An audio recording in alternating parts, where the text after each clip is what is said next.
बच्चों में Praveen Chaudhary let's up to में आपका स्वागत करता हूं। क्लास 10th में एक्सरसाइज 1.1 का आज पहला क्वेश्चन है। तो देखिए क्वेश्चन नंबर फर्स्ट, ये कह रहा है root 5 is a rational number, यानी सिद्ध कीजिए कि रूट 5 एक अपरिमेय संख्या है। देखो सबसे पहले हम क्या करते हैं, मान लेते हैं। हमने माना रूट 5 एक परमेय संख्या है।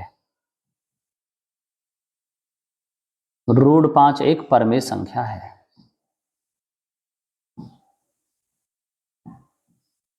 रूट 5 एक कैसी संख्या, एक परमेय संख्या है। तो हम यहां से लिखेंगे root 5 is equal to a upon b. तो हम यहां लिख देंगे ए और बी कैसी संख्या है,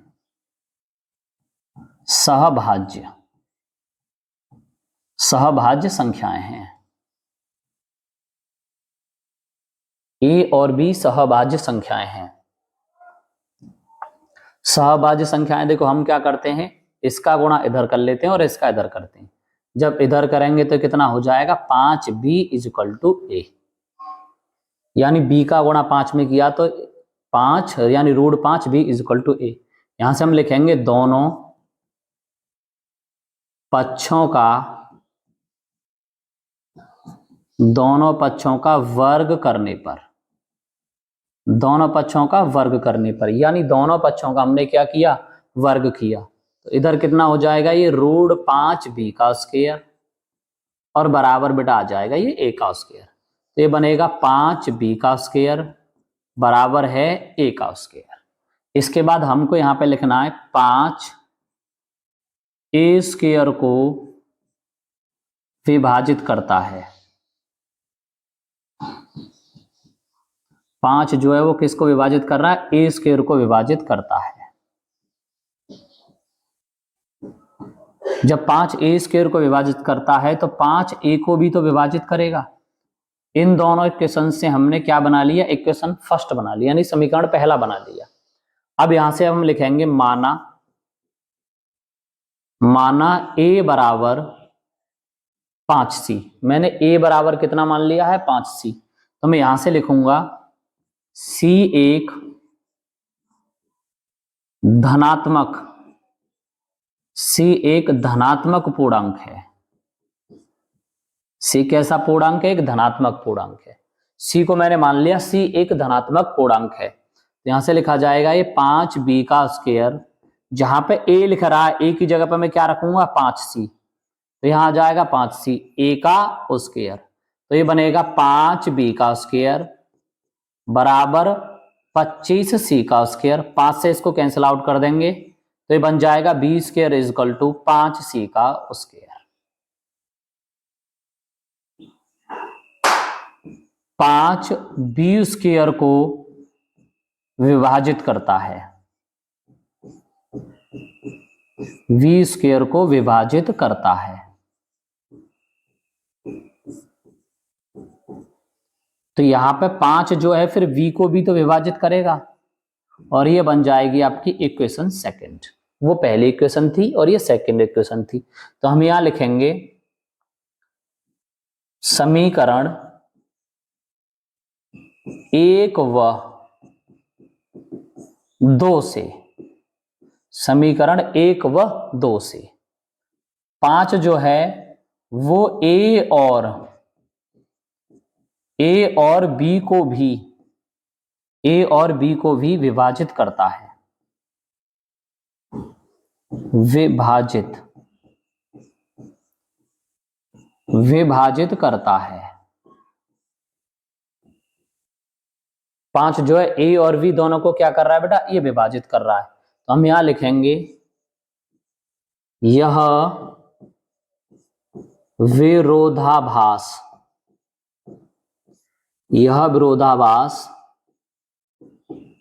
हमारी गलत कल्पना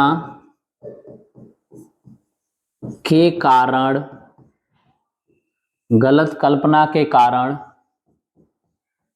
प्राप्त होता है, प्राप्त होता है। फिर हम लिख देंगे अतः, अतः रूढ़ 5 एक अपरिमेय संख्या है। रूढ़ 5 एक अपरिमेय संख्या है।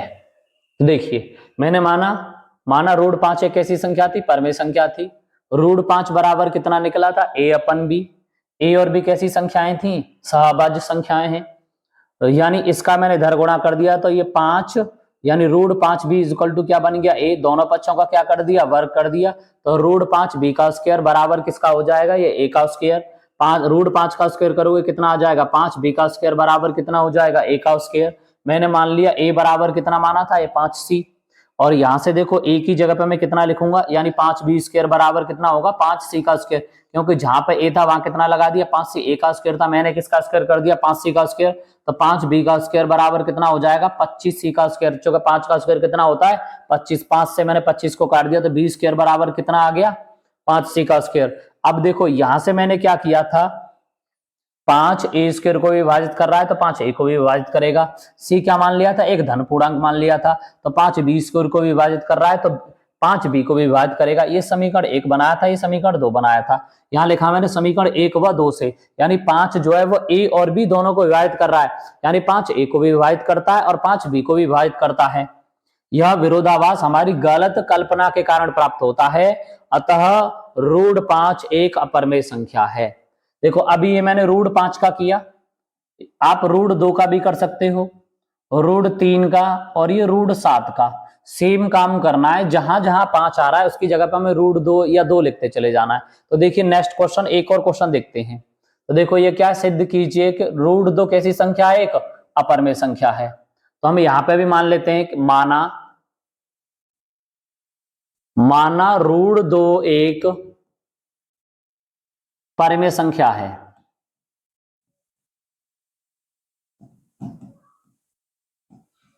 रूढ़ 2 एक परिमेय संख्या है। रूढ़ 2 एक परिमेय संख्या है तो हम यहां लिखेंगे रूढ़ 2 बराबर a बटे b। और हम यहां लिखेंगे a और b सहभाज्य संख्याएं हैं। a और b सहभाज्य संख्याएं हैं। a और b सहभाज्य संख्याएं हैं। क्रॉस मल्टीप्लिकेशन कर लेते हैं तो ये बन जाएगा रूढ़ 2 b और बराबर कितना बन जाएगा a। अब हम लिख लेंगे यहां से दोनों पक्षों का वर्ग करने पर, दोनों पक्षों का वर्ग करने पर, दोनों पक्षों का हम कर लेते हैं वर्ग। जब दोनों पक्षों का वर्ग करोगे तो बनेगा रूढ़ 2 b का स्क्वायर बराबर आ जाएगा ये a का स्क्वायर। रूढ़ 2 की जगह पे कितना आ जाएगा, रूढ़ 2 गुणा रूढ़ 2 तो 2 हो जाएगा, और b स्क्वायर और बराबर कितना आ जाएगा, ये a स्क्वायर। तो हम यहां लिखेंगे 2a स्क्वायर को विभाजित करता है, a स्क्वायर को विभाजित करता है।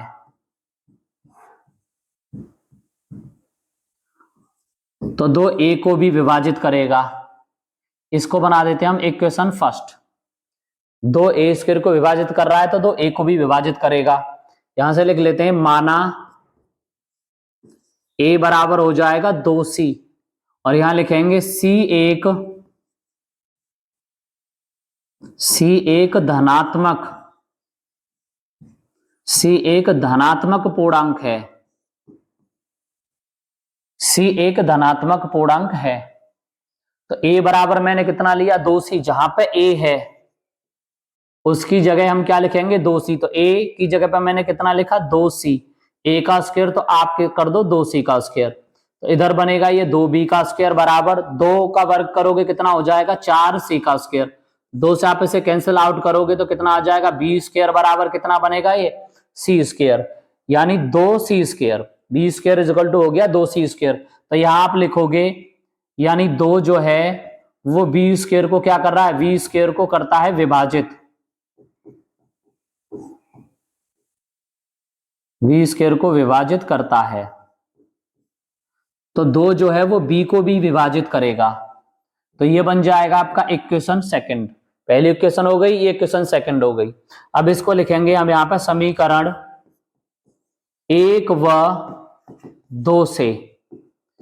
1 व 2 से 2 जो है ए और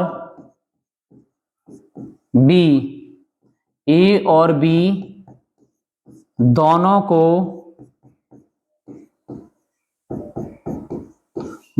को विभाजित करता है।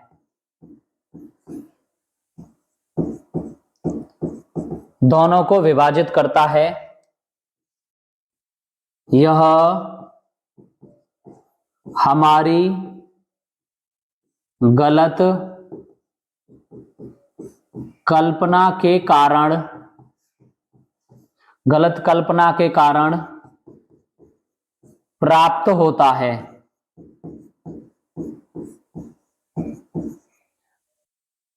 यह हमारी गलत कल्पना के कारण प्राप्त होता है। अतः √2 एक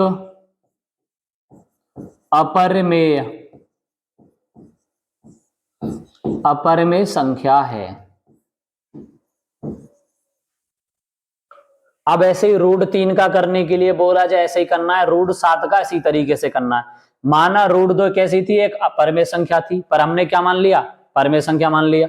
√2 बराबर कितना हुआ, a/b। तो a और b कैसी संख्याएं, ये सहभाज्य संख्याएं। b का इधर गुणा कर दिया, √2b बराबर a, दोनों पक्षों का क्या कर लिया, वर्ग कर लिया। √2b का स्क्वायर बराबर कितना आया, a का स्क्वायर। तो 2b का स्क्वायर बराबर कितना बनेगा, a का स्क्वायर। यानी 2 जो है वो a स्क्वायर को भी विभाजित करता है, तो 2 a को भी विभाजित करेगा। तो मैंने माना a बराबर कितना हो जाएगा, 2c। तो फिर 2b स्क्वायर बराबर कितना हो जाएगा, 2c का स्क्वायर। 2b स्क्वायर बराबर कितना हो जाएगा, 4c का स्क्वायर। 2 से 2 कैंसिल आउट हो गया, तो b स्क्वायर बराबर कितना आ गया, 2c। तो c क्या माना था, एक धनात्मक पूर्णांक माना। तो 2 जो है वो b स्क्वायर को भी विभाजित करता है और 2b को भी विभाजित करता है। ये समीकरण 1 था, ये समीकरण 2 है। समीकरण 1 व 2 से 2 जो है वो a को विभाजित कर रहा है और 2 जो है वो b को भी विभाजित करता है। यह हमारी गलत कल्पना के कारण प्राप्त होता है। अतः √2 एक अपरिमेय संख्या है। ठीक है, नेक्स्ट क्वेश्चन इसी तरीके से है, ये आप करोगे खुद। नेक्स्ट क्वेश्चन देखिए, सो डेट 5 - √3 इज इरेशनल नंबर। यानी दर्शाइए कि √5 यानी 5 - √3 एक अपरिमेय संख्या है। सेम काम करना है यहां पे भी। तो हमें मान लेना है, माना 5 - √3 एक परिमेय संख्या है। कैसी संख्या मान ली हमने, परिमेय संख्या। परिमेय संख्या है, तो इसको लिखेंगे 5 - √3 बराबर a/b। यहां लिखेंगे a और b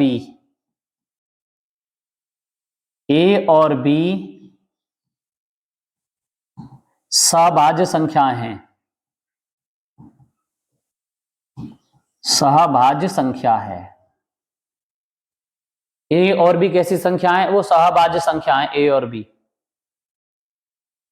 सहभाज्य संख्याएं। तो देखो हम क्या करेंगे, -√3 बराबर a/b, और इस 5 को इधर लेके जा रहे हैं तो ये किसका हो जाएगा, माइनस का।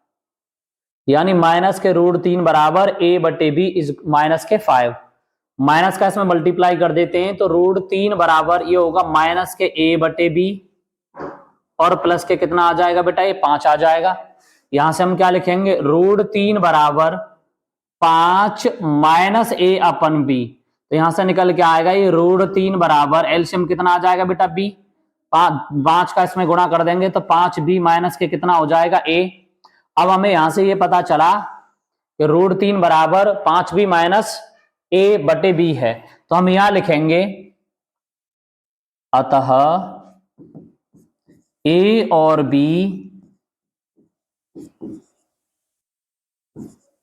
ये क्या है, पूर्णांक है। a और b एक क्या है, पूर्णांक है।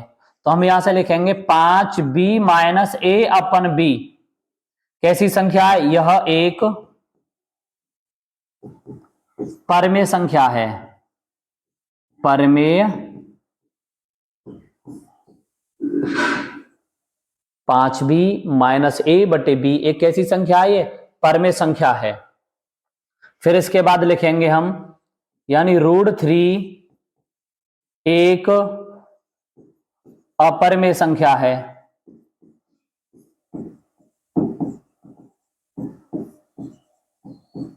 अपरमेय संख्या है। फिर इसके बाद लिखना यह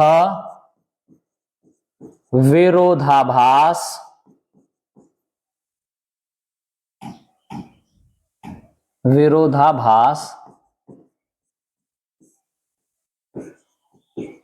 हमारी गलत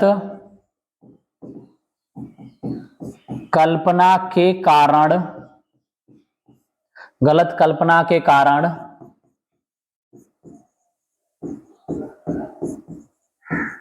प्राप्त हुआ है। अतः 5 माइनस √3 एक अपरमेय संख्या है।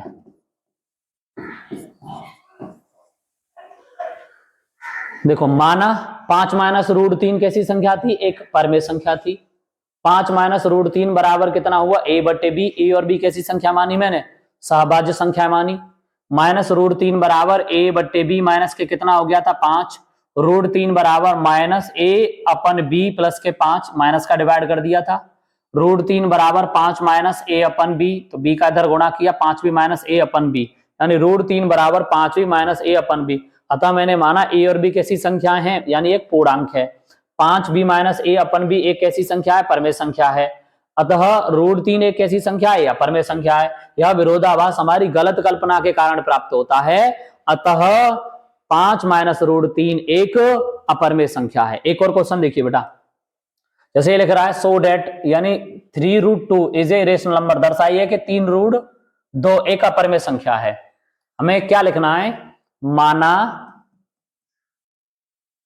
3√2 एक परमेय संख्या है।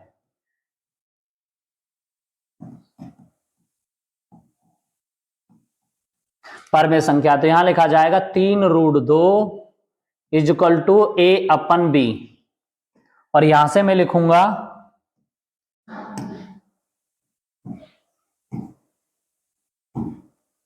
a और b सहभाज्य संख्याएं हैं। सहभाज्य संख्या है। ए और बी कैसी संख्याएं? सहभाज्य संख्याएं। √2 बराबर 3 को इधर लेके जाते हैं तो ये बन जाएगा a अपन 3b। a बराबर यानी √2 बराबर a अपन 3b। अब हम क्या लिखते हैं? यहां से देखिए a और b एक पूर्णांक है। एक पूर्णांक है। अतः a अपन 3b परमेय संख्या है। परमेय संख्या है। √2 एक अपरमेय संख्या है।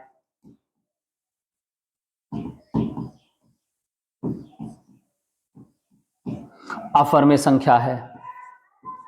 यह विरोधाभास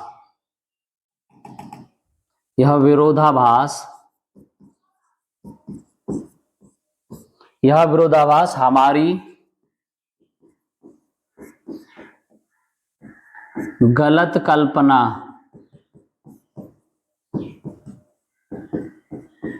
के कारण प्राप्त हुआ है। अतः a अपन 3b एक अपरमेय संख्या है।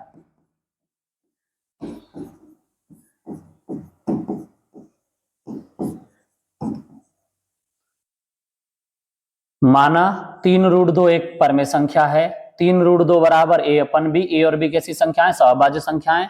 √2 बराबर a अपन 3b, ए और बी कैसे हैं, पूर्णांक हैं, अतः a अपन 3b कैसी संख्या है, एक ये परमेय संख्या है, अतः √2 कैसी संख्या थी, एक अपरमेय संख्या थी। यह विरोधाभास हमारी गलत कल्पना के कारण प्राप्त होता है, अतः a अपन 3b एक अपरमेय संख्या है।